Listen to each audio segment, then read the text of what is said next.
Welcome back to Studio Chatter. With all the rush to end the pandemic, we all have questions about the vaccines. So we brought in an expert. Welcome Mike Stone from Stone Drug to the tables. Hi, Mike. Hello. Hi, how are you? Mike. Welcome. Okay, so we have known Mike for forever. He is our local pharmacist down at Stone Drug on Main, which we love. And Mike, for those viewers that don't know you well, tell us a little bit about you. Okay, thank you. I was born and raised in Salem, Utah, a long time ago. I attended the University of Utah and graduated in School of Pharmacy. I'm married. I live in Spanish Fork. My wife and I, Christy, we have 5 children and 7 grandchildren. And 2 of our children and their families live here in Spanish Fork. So we're that's fun. You're homegrown and keeping him here. Mike, can you tell us about the recent award that you won or received through the Chamber of Commerce? I'll be glad to. The Longevity Award. I'm still on Main Street and haven't been able to retire, so. That's a good thing. Is that the award? That's a great thing. But I have been working on Spanish Fork Main Street for over 40 years. That is so cool. awesome. And when you go in, especially for those ice cream cones, it's just like, it takes you back in time. I love you being in Spanish Fork. Yeah, Yeah, I well, love Stone Drug. I love that they know me, and when I go in there, it just feels like home. Well, you bring up a good point because I think people know and trust you. And I think that you've been also doing some research to the COVID vaccine. And because people are so hesitant maybe to get the vaccine, what have you learned in your research? Thank you. First of all, I'd like to talk about how this vaccine works. We have a picture here, and I think they're going to post it. This is the picture of the COVID-19 vaccine. What I'm going to focus on tonight are these red spikes. Okay. Those are called spike proteins. These, once you inhale this vaccine, these spike proteins, they attach to your cells inside your lungs, and then the virus injects itself into your cells, and they take over your cell mechanism, and then they reproduce more virus. So the way these vaccines work is we have an immunity to these spike proteins, these red portions here. In these red proteins in these red spikes, there's a lot of proteins. And what happened is these drug companies, they've formulated a way that they can pull the messenger RNA. That's what these vaccines are called, mRNA. And what they do is they fool the body. They actually make some messenger RNA. They encapsulate it in a vaccine and inject it into you. So once this protein is injected into your system, it actually attaches to the cell. That messenger RNA goes into your own human cells, and it tells your cell to make this red spike protein. It's not making the whole virus, it's just making the red spike protein. After your body makes that red spike protein, it releases it into your system. These spike proteins actually attach to your cells, and then your body detects it as being foreign, and then your immune system or your T cells comes and kill these red spike proteins. And that's the way the vaccine works. So the vaccine itself, the virus itself is not being produced in your body, just the proteins. So what happens, you have an immunity to these spike proteins, then if you come in contact with COVID-19 down the road, it recognizes these red spike proteins and it kills it. So it's very safe and very effective.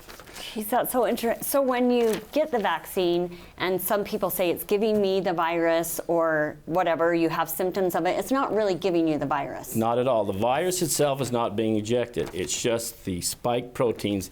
The purpose of these spike proteins, what they do is they attach to your cells, and then it inserts its messenger RNA into your cells, and then it takes over your body.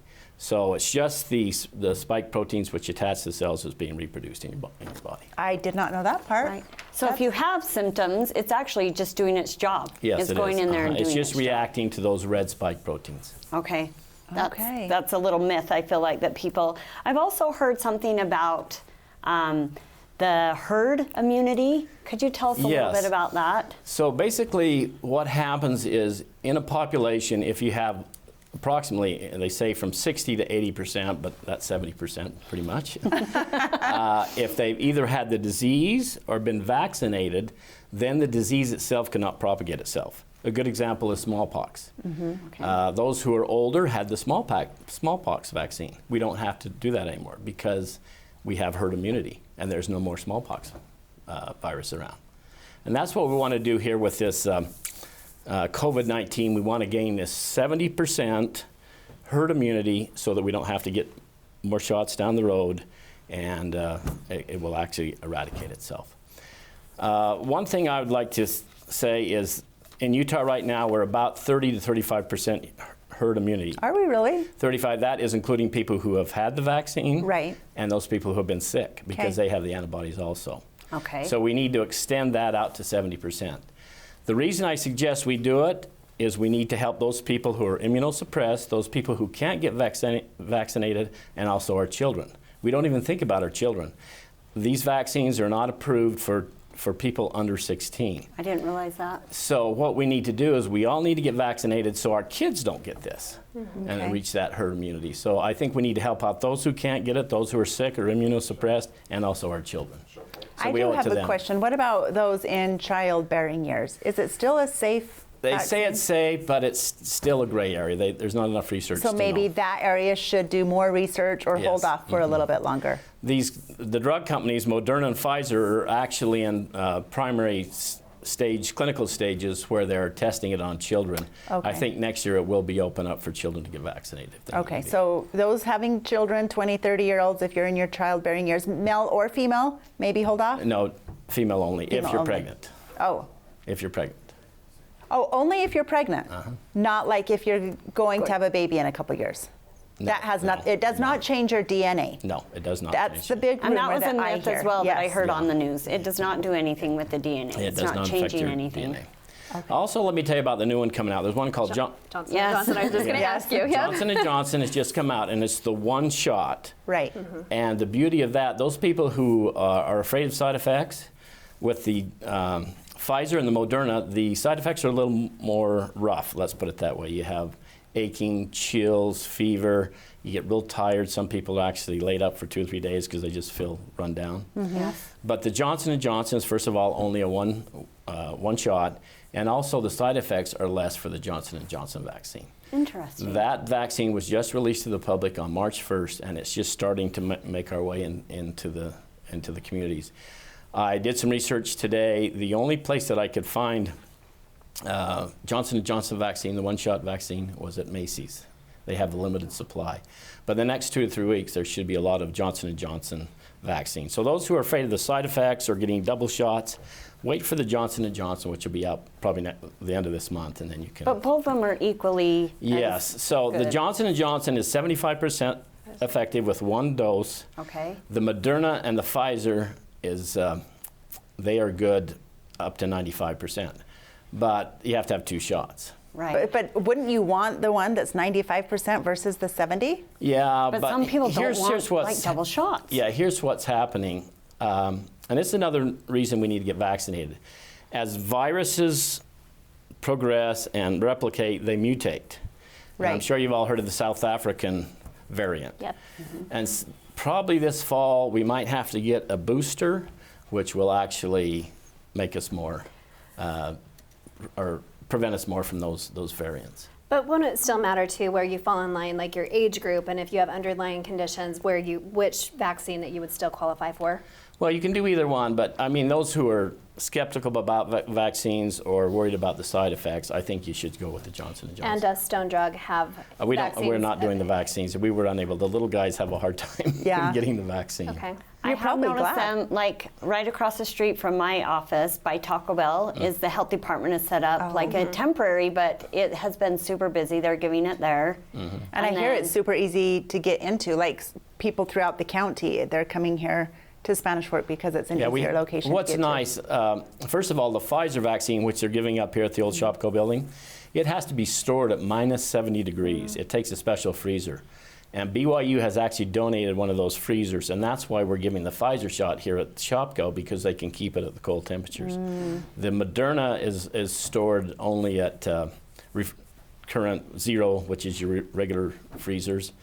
And the beauty of the Johnson & Johnson, it just has to be refrigerated. Okay. So it can be sent to rural areas, third world countries, just to keep it refrigerated. So that's another advantage for the Johnson & Johnson My vaccine. mother-in-law just got her second vaccination, and they gave her a card. And they said, keep this like a passport. Have you heard anything about that? Like, will you Yes. take that? Like, Yes. hey, I'm... So my neighbors and ourselves went to Mexico, and we had to have a COVID-19 test before we came back. It's called a vaccination passport. I think if you do any international travel in the next 2 or 3 years, you're going to have documentation.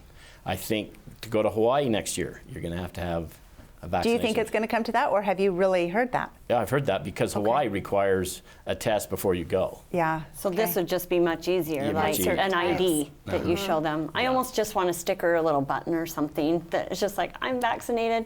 So tell us, I don't know if you know much about this, but with the mask, maybe updating on the 10th, how will that change maybe the vaccine look, or will people think that we're okay? on the They're 10th? going to lift the mask requirements? On April 10th? Will Yeah. do you feel like that'll change like people's urgency or?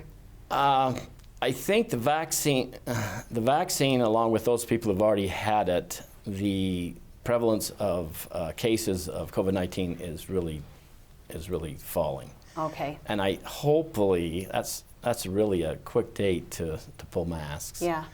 But We'll see then. Yeah, It might not happen. that's something. I know. I think would rather keep us it's safer hard to just a put little a date longer. on it. You know, go to that point, then make that decision. Yes. Right. Mike, So- thank you for gosh. being here. I know, we could I talk feel about this so all night, right? educated. I know. No, I really do. Well, thanks for having me. Thank you Yeah, so thank you for much. Stay healthy and safe. Okay, thank you. Coming up on Studio Chatter, how well do you know Spanish Fork? We'll find out next.